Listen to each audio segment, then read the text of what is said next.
Lokesh, welcome back to my channel 2BHK to be honest content. ఈ వీడియోలో మనం Sookshmadarshini movie review చూడబోతున్నాం. Let's go into the video. ఈ మూవీలో Nazriya Nazim and Basil Joseph main లీడ్స్గా యాక్ట్ చేశారు. ఈ మూవీ మనకి కరెంట్లీ డిస్నీ ప్లస్ హాట్స్టార్లో అవైలబుల్గా ఉంది. ఇది ఒక Malayalam movie, but Telugu, Tamil and all dubbed వర్షన్స్లో కూడా అవైలబుల్గా ఉంది. మీరు చూడాలనుకుంటే డెఫినెట్లీ డిస్నీ ప్లస్ హాట్స్టార్లో ట్రై చేయొచ్చు. ఈ మూవీ ప్లాట్ చూసుకున్నట్లయితే ఇదంతా కూడా ఒక హిల్ స్టేషన్ టైప్ ఆఫ్ ఏరియాలో జరుగుతూ ఉంటుంది. అది కూడా కేరళలో, మెయిన్ స్టోరీ కేరళలో కాబట్టి.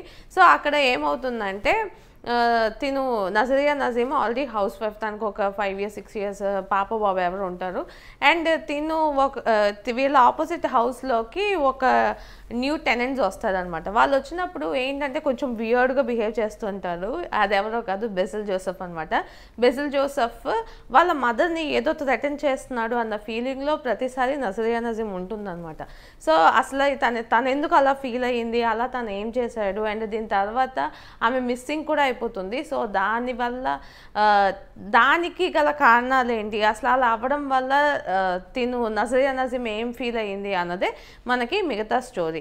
ఈ మూవీ మనకి టోటల్గా 2 hours ఉంటుంది. అండ్ మూవీలో సాంగ్స్ అలాంటివి ఏమి ఉండవు. మెయిన్గా ఇది టైప్ మన కంటెంట్ కాన్సెప్ట్ ఉన్న మూవీ టైప్ కాబట్టి క్రైమ్ ఇన్వెస్టిగేషన్ అని కూడా చెప్పొచ్చు ఇది.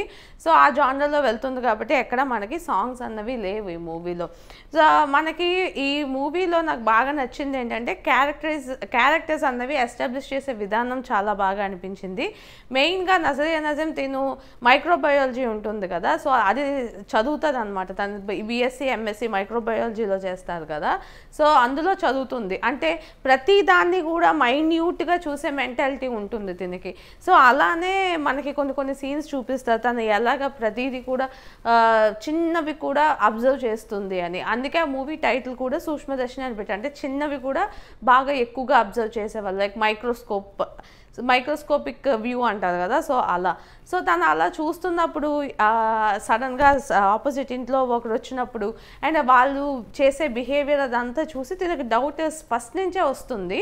అండ్ మధ్యలో ఒక పార్ట్లో వెళ్తున్న కొద్దీ స్పైడర్ మూవీలో ఎలా అయితే 5-6 లేడీస్ని అందరూ కలిసి ఎస్టీ స్టూడెంట్ పట్టించడానికి చూస్తారో, సేమ్ అలాంటి సీనే ఈ మూవీలో కూడా ఉంది. అది కూడా కొంచెం బాగా అనిపించింది. అండ్ మెయిన్గా ఈ మూవీలో బెస్ట్ అట్రాక్షన్ అంటే డెఫినెట్లీ బెసిల్ జోసెఫ్ అని చెప్పాలి. తను ఏ మూవీ చేసినా సరే ఆ కామెడీగా ఫేసెస్ పెట్టడం కానీ, ఈవెన్ సీరియస్గా ఫేస్ పెట్టినా సరే కొన్నిసార్లు అది కామెడీగా అనిపిస్తుంది. నాకైతే తన పర్ఫార్మెన్స్ చాలా చాలా బాగా నచ్చింది. ఈ మూవీలో కూడా సడన్గా ఏంటంటే ఎక్కువ అమ్మాయిలని రెస్పెక్ట్ ఇచ్చేవాళ్ళగా చేయడం, ఇమీడియట్గా అమ్మాయి అక్కడి నుంచి వెళ్ళిపోయిన వెంటనే వియర్డ్గా బిహేవ్ చేయడం, ఇవన్నీ చేస్తూ ఉంటాడనమాట మూవీ మొత్తం.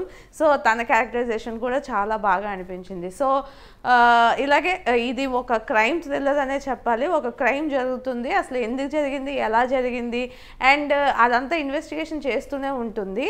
మనకి రీసెంట్గా భామకలప మూవీలో చూసాం కదా, పక్కింట్లో ఏం జరుగుతుందో చూసే క్యారెక్టర్గా హీరోయిన్ ఉంటుంది. సేమ్ ఈ మూవీలో కూడా అంతే. తిన హౌస్ మీద కన్నా పక్కింట్లో ఏం జరుగుతుంది అన్నది ఎక్కువగా చూస్తుంది నజరియా ఈ మూవీలో.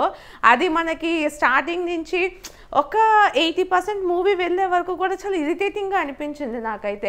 ఏంటి మరి ఇలా చూపిస్తున్నారు అని. బట్ ఎండ్ దానివల్ల జరిగిన ఒక మంచి చూసిన తర్వాత అనిపించింది, ఓకే ఇలా చూడడం కూడా మంచిదే, ఎందుకంటే తను ఏదో సస్పెక్ట్ చేసి చూస్తుంది అన్న కాన్సెప్ట్లో చూపించారు కాబట్టి అది కూడా బాగా అనిపించింది. అండ్ ఈ మూవీ చాలామందికి నచ్చకపోవచ్చు, ఎందుకంటే ఇది బాగా స్లోగా వెళ్తూ ఉంటుంది. లాస్ట్ 20-30 minutesలోనే ట్విస్ట్ టర్న్ అన్నీ మెయిన్ బ్యాక్డ్రాప్ స్టోరీ అన్నది జరుగుతుంది. బట్ మిగతా టైం అంతా కూడా బాగా స్లోగా వెళ్తుంటుంది. సో దానివల్ల కొంత ల్యాగ్ అయితే అనిపించవచ్చు చాలామందికి. సో ఓవరాల్గా ఈ మూవీ నాకు ఎలా అనిపించింది అంటే, నేను థియేటర్లో చూశాను, నాకు థియేటర్ ఎక్స్పీరియన్స్ చాలా బాగుంది. నిద్ర నేను సెకండ్ షోకి వెళ్ళాను, 10 o'clock షోకో 10:30కో.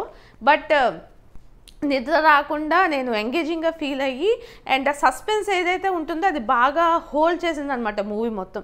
ఎక్కడ మనము అయ్యో ఎంతసేపు రా అన్న ఫీలింగ్ అయితే రాదు, ఏమవుతుంది తర్వాత అన్న ఫీలింగే వచ్చింది. సో దానివల్ల నాకు ఈ మూవీ బాగా ఎంగేజింగ్గా అనిపించింది థియేటర్లో చూసినప్పుడే, అండ్ బాగా నచ్చింది కూడా.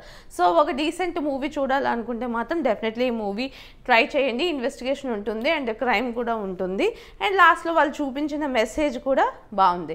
ఈ మూవీ మనకి కరెంట్లీ డిస్నీ ప్లస్ హాట్స్టార్లో అవైలబుల్గా ఉంది, తెలుగు వర్షన్లో కూడా ఉంది. చూడాలనుకుంటే ట్రై చేయండి. This is Yogashri signing off to be హెచ్కే టు బి హానెస్ట్ కంటెంట్.